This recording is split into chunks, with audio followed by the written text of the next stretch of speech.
मेरा नाम बदरुद्दीन अत्तार है और मैं मुबालिक Dawat Islami Uganda. MashaAllah. Alhamdulillah Azza wa Jalla, I'm very happy to have come for the Ijtima of 7 days. So now my question goes like this. What is the Sharia ruling regarding good behavior between me and my brothers and sisters from different mother but the same father? इन्नमल मोमिनून इख्वतुन, मुसलमान आपस में भाई भाई, तो रिश्ता तो मौजूद है. और सौतेले रिश्ते का एक और रिश्ता जो था ये कायम हुआ.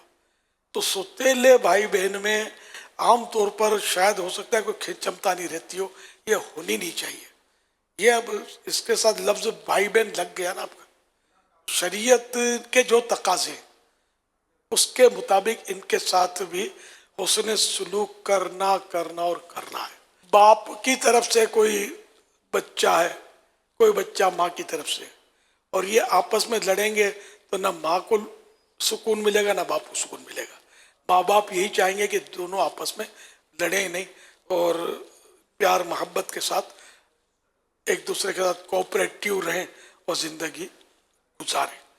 अब यहाँ बात सूरतें होंगी पर्दे वगैरह की, वो तो निभानी होगी. सौतेला बाज़ औक़ात, बल्कि वैसे भी उमूमी तौर पे हमारे यहाँ उनको भी कहते हैं कि जैसे माँ दोनों की एक है, बाप अलग था, या बाप जो है वो एक है, माँ अलग अलग है, तो इसको भी सौतेला कहते हैं. नया पैदा हुआ जो जी, पहले के वो सगा उसका एक दूसरे के जो थे. जी, तो इसमें भी तो बात इसके हुकूक तो और बढ़ जाएंगे. बात सूरत में विरासत का भी हुक्म होगा, दीगर अहकाम इसके ऊपर भी आएंगे.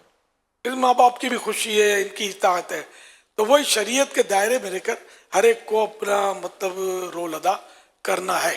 जो आप हमेशा एक तरगीब इरशाद फरमाते हैं जो बच्चों के लिए कि अगर वालिद मतलब वालिदा का इंतकाल हो जाए तो अपने वालिद की शादी के तरफ जाएं, और वालिद का इंतकाल हो जाए तो अपनी माँ की शादी की तरफ औलाद को जाना चाहिए.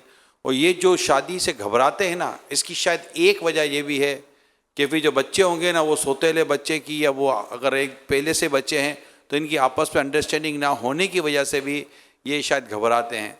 तो औलाद अगर दिल बड़ा करे और इस तरह के हालात पैदा करे तो शायद कई खराबियों पर काबू पाया जा सकता है. असल वो माँ बाप जो नया शौहर है वो बच्चे लाए, उसको पालने का उसको जज्बा नहीं होता जी, मेरा बच्चा नहीं है.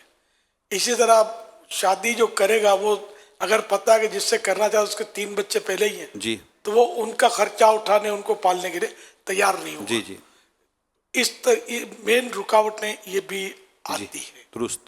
फिर बाद में दूसरी बात सूरतें भी होती हैं, लेकिन ये मेन मैंने नोट किया कि ये रुकावटें होती हैं. तो ये पसंद करेंगे किसी के पास कोई बच्चा ना हो, फिर ये आपस में तय भी होता है गालिबन कि भाई मैं बेटी बहन को दे दूंगी, मैं बेटा बड़े भाई को दे दूंगा, जी, जी. हम अकेले रहेंगे, यूं करके वो. लेकिन अब ये तो थूक का सांधा है ना, शरीयत इस पर मजबूर करेगी इनको कि अपने बेटे को मत लो ना अपनी बेटी को मत लो. तो ज़रा आज नहीं तो कल वो ले ही लेंगे, तो जो होना होगा होगा.